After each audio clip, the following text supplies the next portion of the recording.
Welcome back to Maddie English Practice. I'm Maddie, and I am here with my wonderful co-host, Jules. Hello, everyone. Today we are looking at two very tricky words that share a theme of holding on to things and how things fit. Oh, I see. What are the two mystery words for today's lesson? Today we are talking about lose and loose. Learners mix them up all the time because they look almost identical and sound very similar. Let's break down the first word. L-O-S-E, lose.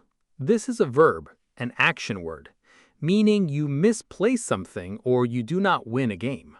Exactly right. A simple rule of thumb from me, if something was in your hands and now it is gone, you lose it. Let's imagine an everyday scenario. You are packing for a big vacation, and your room is a total mess with clothes everywhere. The taxi is waiting outside honking its horn, and you are rushing to grab your important documents. Oh, the stress. In that exact moment, you might say, I really hope I didn't lose my passport in this mess. Luckily, you find it, but now we need our second word, L-O-O-S-E, loose. Loose is an adjective. It is a describing word. That means something is not tight or it is too big. Back to our messy room scenario. You finally grab your bags and put on your favorite travel pants to run out the door.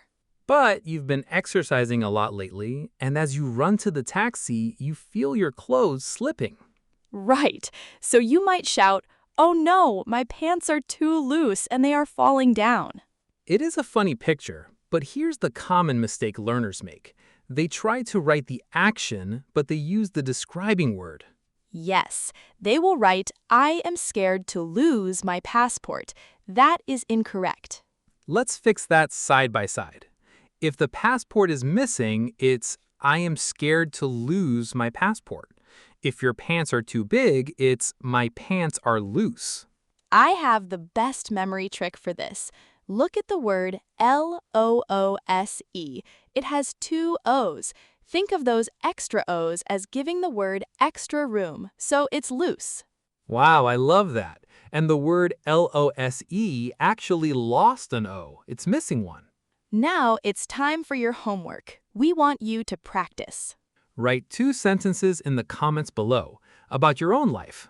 Tell us about an item you often lose and a piece of clothing that's too loose. You all are making such great progress with your vocabulary. Keep up the amazing work. Remember to keep practicing so your English skills don't get loose. And we certainly don't want to lose you as a subscriber. See you next time on Maddie English Practice.